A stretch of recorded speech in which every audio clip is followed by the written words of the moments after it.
신앙생활을 하는 중에 우리의 일상은 반복이 계속됩니다. 하루 24시간이죠. 한 달은 평균이 30일입니다. 1년은 365일입니다. 이 기간이 지나는 동안에 어떤 때는 우리가 섬찟 놀랄 때가 많이 있죠. 어떤 이유 때문인가요? 놀라는 이유는 우리가 반복된 일상의 삶을 살아가고 있다는 겁니다. 한번 생각해 보십시오. 하루 24시간인데 아침에 해 뜨는 시간과 해 지는 시간이 거의 흡사합니다. 물론 하지 동지를 중심으로 1분씩 늘어나거나 줄어들죠. 밤이 길어지거나 혹은 낮이 길어지거나 밤이 짧아지거나 혹은 낮이 짧아지거나 그런 차이를 두면서 하루의 시간표가 계속 변화가 됩니다. 요즘은 해가 많이 짧아졌습니다. 그래서 낮이 짧고 밤이 길어요. 아침에 새벽 예배를 마치고 밖에 나가면 해가 중천에 뜬 것 같이 환한 대낮의 시간을 맞이하는데 요즘 같으면 이제 새벽 예배를 마치고 어느 정도 기도 시간을 마치고 밖으로 나가게 되면 아직 어둠이 채 다 가시지 않고 이 어둠이 남아있다는 것을 조금씩 느끼는 겁니다. 낮 시간대는 어떻습니까? 벌써 이렇게 해가 졌나? 어둑어둑해지나? 시간을 보니까 한여름 같으면 대낮같이 환하고 아직도 일할 수 있는 시간이 훨씬 더 많을 수 있는 시각인데 동절기가 되면 5시가 넘어가면 이제 저녁을 준비해야 되는 그런 시간이 되어 가고 있죠. 자, 인생은 반복이라고 볼 수 있습니다. 어제의 그 삶이 오늘하고 비슷비슷해요. 한 달 전과 한 달 후가 별 차이가 없습니다. 우리가 초년, 중년을 살았을 때와 중년에서 노년을 살아갈 때 그 삶이 하루의 일상을 이렇게 돌이켜보면 별로 달라진 것이 없다는 것을 느낄 때가 굉장히 많죠.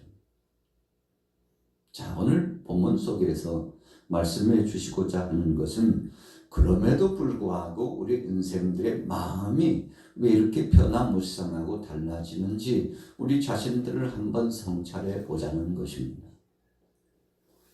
우리 사람 가운데 특별히 신앙인들 가운데 가장 복된 신앙 고백은 무엇일까요? 하나님을 향한 가장 복된 신앙 고백은 하나님이 살아 역사하시고 임재하시고 나와 동행하시고 그분은 여상이 세계 역사 무대를 주관하시고 인도하시는 분이라는 사실을 고백해 하나님 앞에 찬송하고 영광 돌려드리는 것이 가장 복된 것이라는 겁니다. 여러분, 그러나 한번 생각해 보십시오. 우리가 일상을 살아가면서 하나님을 시인하고 인정해드리고 그분을 찬양하고 그분이 여상히 나와 동행하시고 그분 없이는 못 산다고 그렇게 고백하며 살고 있는지 우리 자신들 돌이켜보면 어떤 때는 우리가 좀 한심하다. 나도 왜 이렇게 살아가지? 하루의 일과 가운데 대화 중에 하나님을 부인하고 부정하고 때로는 좀 심각한 수위는 하나님이 안 계신 것 같이 살아갈 때가 굉장히 많다는 것입니다. 여러분, 오늘 시편 기자도 생각을 해보았습니다. 세상이 왜 그러는지 참 칠같이 어두운 세상이에요. 오늘 14편의 말씀을 다시 고백하고 찬양하고 하나님 앞에 기도하고 자신의 심정을 토로했습니다만 1절 보세요. 같이 읽어볼까요? 1절 시작. 어리석은 자는 그의 마음에 이르기를 하나님이 없다 하는도다. 그들은 부패하고 그 행실이 가증하니 선을 행하는 자가 없도다. 세상에 보니까 이런 어리석은 사람이 있나 생각하는 만큼. 왜 그러나 봤더니 지각이 부족해가지고 깨닫지 못하고요. 우리가 실감하지 못하고 하나님을 부정하고 부인하면서 살아가고 있더라는 겁니다.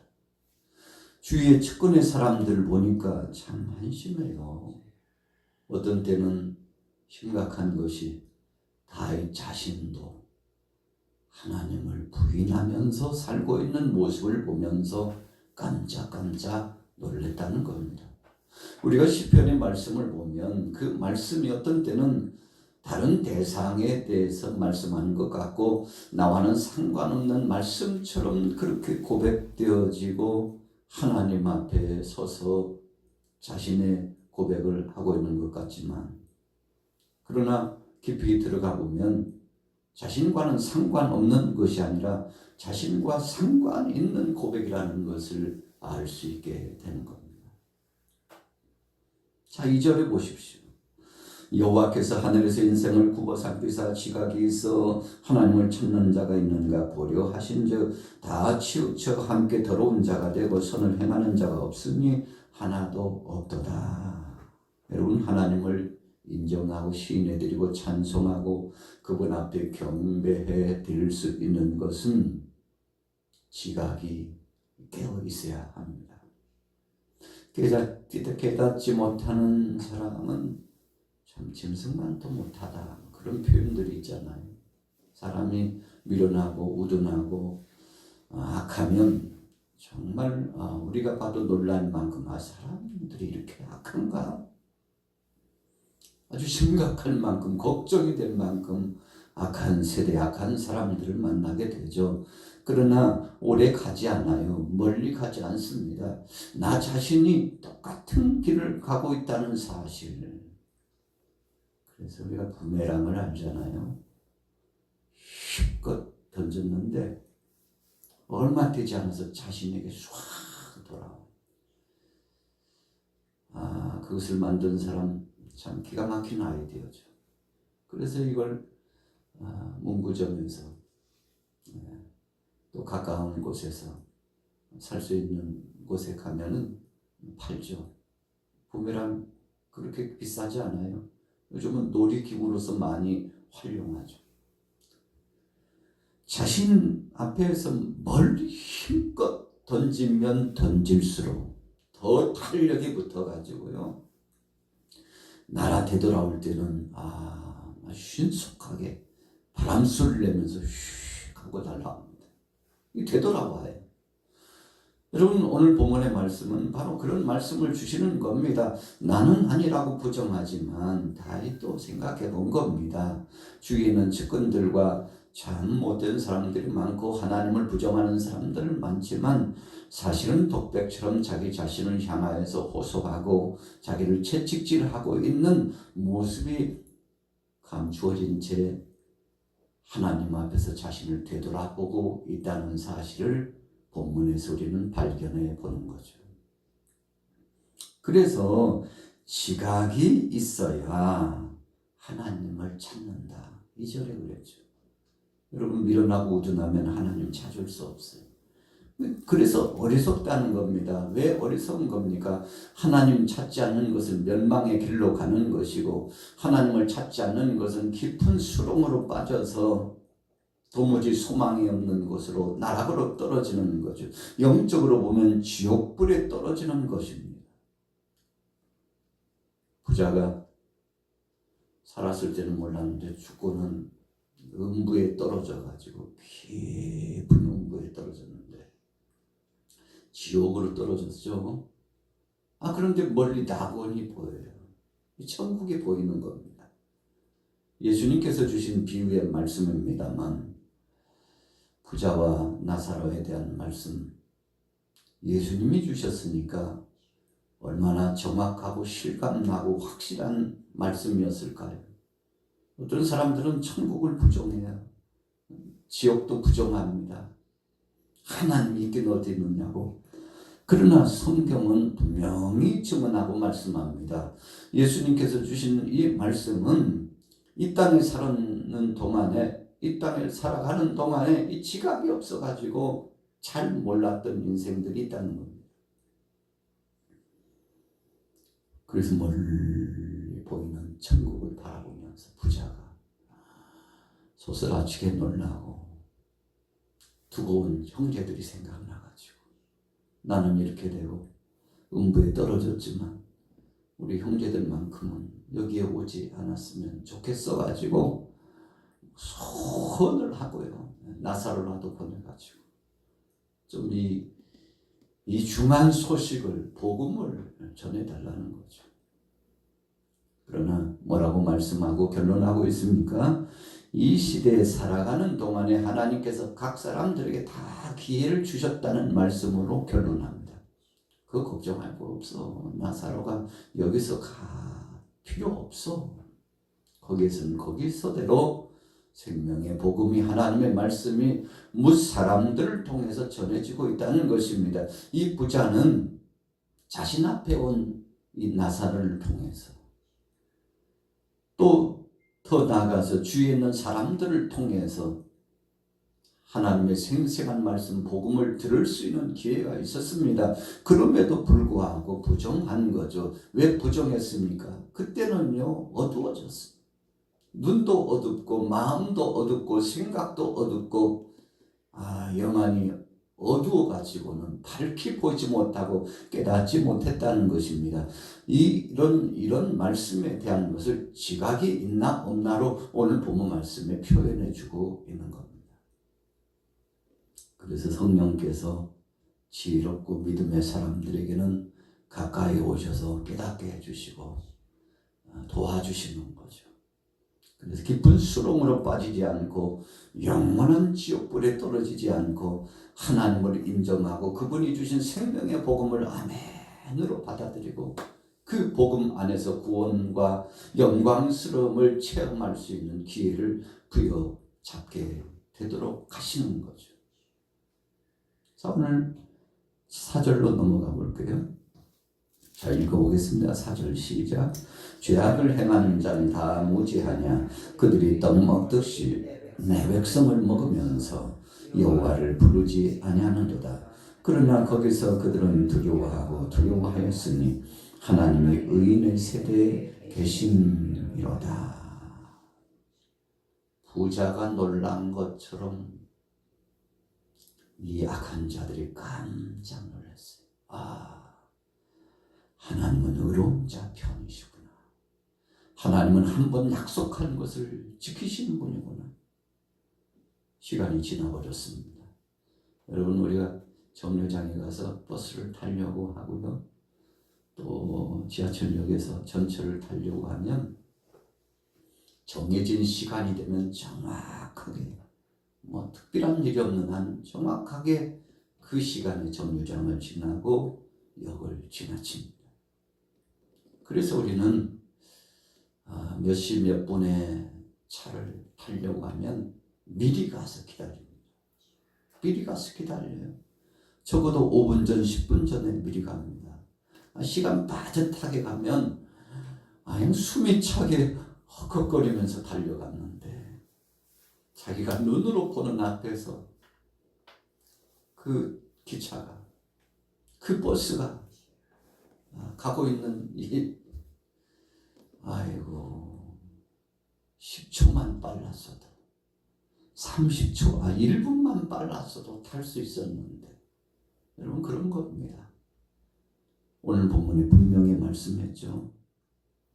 그러나 거기서 그들은 두려워하였으니 하나님이 의인의 세대에 계심이로다. 그러냐, 내가 기회를 놓쳤구나, 우둔했구나. 하나님이 여러 번 경고하시고 기회를 주셨음에도 불구하고 내가 참 미련둥이지, 이렇게 어리석은 자인가 하고요. 발을 동동 구르고 가슴을 치면서 후회해도 이제는 때는 늦었으리라는 겁니다.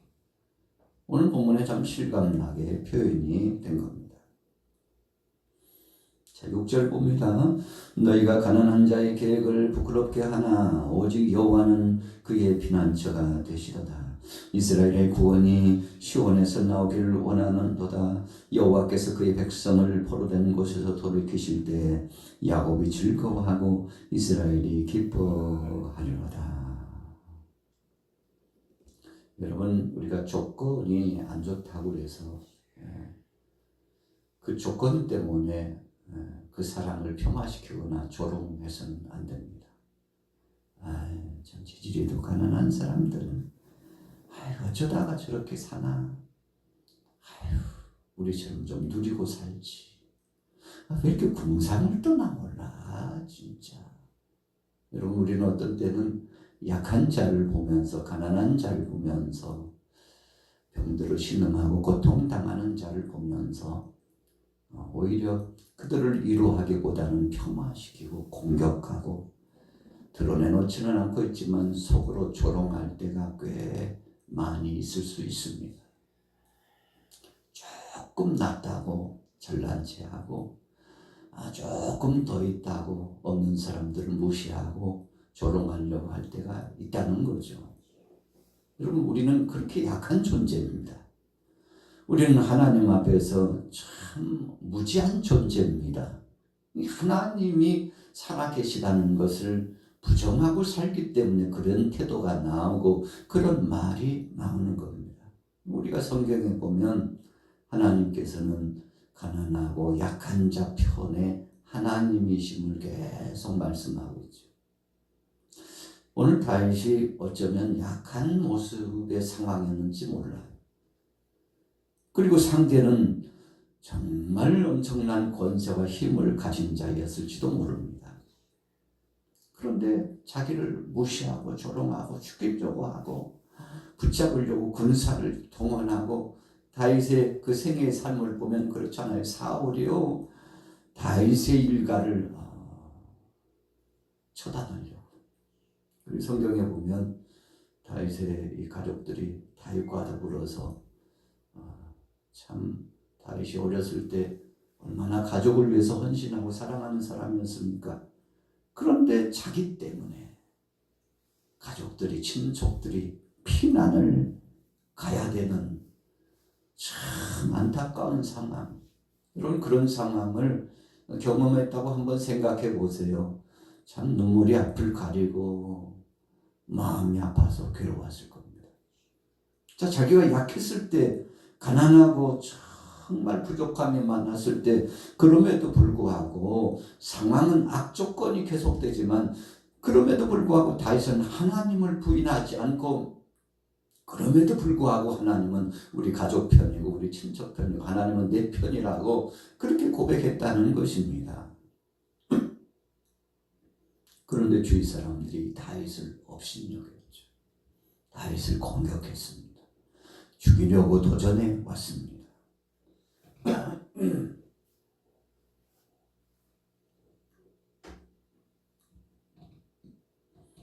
그래서 6절과 7절은 표현이 된 겁니다. 하나님이 지구멍에도 해뜰 날 주신다고. 지금은 어렵고 힘들지만 언젠가 하나님께서 좋은 날을 주실 것이라는 기대를 갖고 있었어요. 여러분, 이런 기대를 갖는 것은 하나님을 인정하고 하나님의 약속을 믿기 때문에 가능한 겁니다. 우리 이 땅에 참 오래전에 조선이라고 하는 땅, 그 시절에 복음이 처음 들어왔는데 복음을 받아들이는 사람들이 생겼어요. 그러나 초대교회니까, 한국 교회사의 초대교회 당시니까 얼마나 믿음의 사람들을 핍박했는지 몰라요. 그러나 핍박받는 우리 믿음의 선진들이요, 하나님은 그럼에도 불구하고 살아계시다 했어요. 피를 뿌리면서 교회를 세워나갔어요. 여러분, 그래서 우리 한국 교회의 이 영광스러운 영화로운 역사가 그냥 된 것이 아니고 피 뿌림의 역사를 통해서 되었어요. 교회 역사는 다 그렇습니다. 2000년 전도 마찬가지였어요. 하나님의 은혜를 사모하고 살아갔던 그 고대, 바로 그 시대에도 마찬가지였습니다. 오늘 본문의 다윗도 하나님이 언젠가는 회복해 주시리라 믿었는데 정말 회복해 주었죠. 우리가 바벨론의 포로가가 되었던 유다 백성들을 보면 사실 이 7절 말씀은요, 그 시절을 생각나게 해요. 그럼에도 불구하고 하나님은 선지자를 통해서 약속하시고 내가 유다 땅을 버리지 않고 포로 가운데서 되돌아오게 하리라. 70년이 지나면 회복해 주리라 하셨는데 오늘 7절 중반절에도 그랬잖아요. 여호와께서 그의 백성을 포로된 곳에서 돌이키실 때 야곱이 즐거워하고 이스라엘이 기뻐하리로다. 자, 어찌 보면 예언의 말씀입니다. 아직 다윗은 그 시대를 맛보지 않았습니다. 먼 시절의 이야기예요. 여러분, 그런데 다윗은 하나님의 성령의 감동에서 앞으로 어떤 일이 있을지를 예언하는 심정으로 고백을 했다고도 볼 수 있는 거 아니겠습니까? 가까이는 자기 처지에 대해서 확증했고 멀리는 하나님의 백성들은 어떤 상황 속에서도 버리지 않고 하나님이 책임지신다는 것이죠. 오늘 이 아침에 나오신 여러분들도 이런 소망을 가지고 믿음으로 승리하기를 예수님의 이름으로 축원합니다.